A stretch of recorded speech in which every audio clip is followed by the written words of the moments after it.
NBC News brings us this story here. The videotaped arrest of an Alabama man whose leg was repeatedly stomped by an officer is indicative of a police department that does not know how to safely interact with the mentally ill, the man's lawyer said on Wednesday. Tonight, members of the Huntsville community are demanding answers after a video posted to social media appears to show a police officer violently kicking a suspect while another officer is trying to restrain him. Now, the suspect being kicked in that video is 22-year-old Camonte Hobbs. He was arrested for obstructing government operations and resisting arrest. He has since posted bond and been released from jail. The video in question was streamed live on Facebook and has since sparked criticism of an already embattled Huntsville Police Department. Attorney Martin Weinberg represents 22-year-old Camonte Hobbs. Hobbs is disabled because he suffers from schizophrenia, Weinberg said Wednesday. The 90-second video shows an officer struggling on the ground with Hobbs. It is unclear what happened prior to the video being recorded.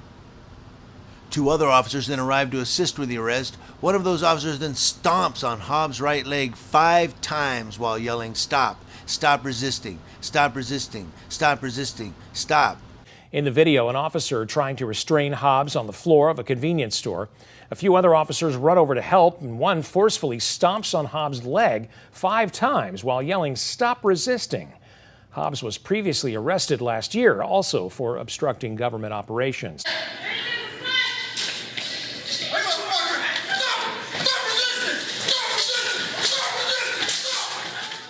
I was like, this is my child. You was like beating my child, like literally kicking his leg. I immediately got up and went to the police station. You know what I'm saying? And told them what was going on. This is what Kimberlyn Hayes says she did when someone showed her a video of her son seen there arrested at the Mapco gas station on Sunday evening. One officer trying to detain him. Then later, 2 officers arrive, one of them immediately stomping, then kicking Camonte's leg while telling him. Hayes says her son has been diagnosed with schizophrenia for several years. Hobbs had run-ins with police in the past, but when asked why this arrest was different, she says, because they didn't know him, you know what I'm saying, or whatever, and don't know what's going on. But once they talked to him, they would have knew what went on. Weinberg, who represents the families of other mentally ill clients suing Huntsville police after their loved ones died during interactions with officers, was quoted as saying, "We know there is a problem in Huntsville with excessive force and dealing with mentally ill individuals." He added, "We don't know enough at this point. We don't know if they tried to de-escalate. We don't know the exact name of the officers involved. We don't know their history in terms of complaints they had. We don't have a lot of faith they're going to discipline this officer.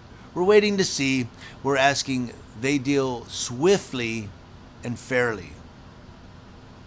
Huntsville police did not immediately respond to an NBC News request for comment on Wednesday. In a statement released Tuesday, department officials said Hobbs' arrest is under review. Hobbs was charged with resisting arrest and obstructing government operations. Officers were initially called to the convenience store by an employee, police said.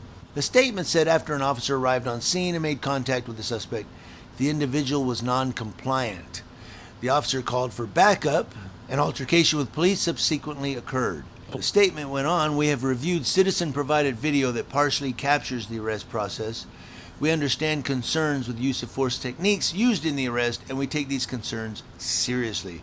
The full incident is under review, including all actions taken by officers during the arrest process." Tonight, a small group of protesters gathered outside the Huntsville Police Department. We reached out to Huntsville PD. A spokesperson told us the city is aware of the video and is currently investigating. Hobbs' mother, Kimberlyn Hayes, said a person in the store called police after her son asked someone for $1. Huntsville City Councilman Devin Keith told NBC affiliate WAFF, "The video, in my opinion, shows positive and negative performances by our officers."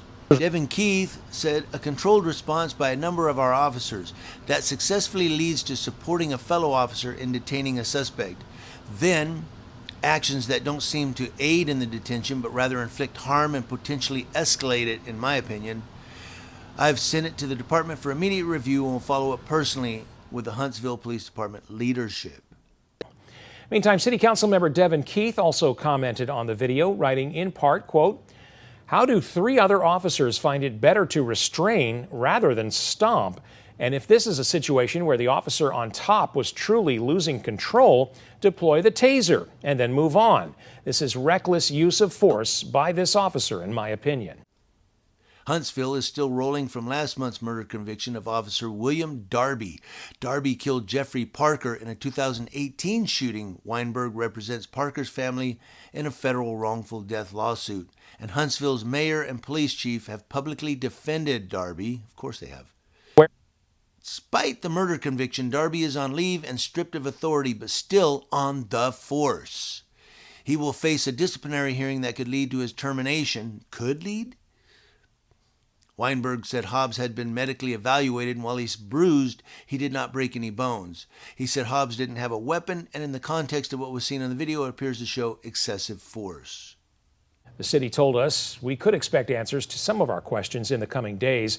You can follow updates to the story or watch that video by going to our website, WayTV.com.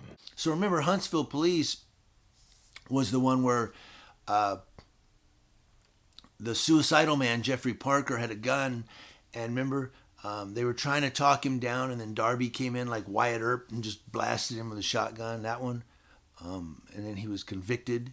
But he was also, remember, he was arrested and then released on bail, a murder suspect, on a murder case, and released on bail. They said he's still on the force, and, well, it could be lead to his termination.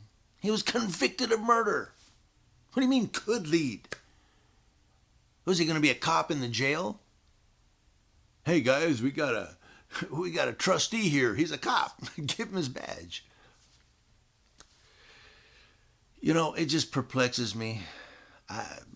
Right when you think law enforcement surprises you, you get something like that. But then you go on to the Huntsville Police Department, got this one where the guy's stomping on the dude's leg. Boy, they just love mentally ill people, don't they? Love to abuse them. I'm surprised they didn't shoot Hobbs. I mean, this is ridiculous. The Huntsville Police Department is out of control.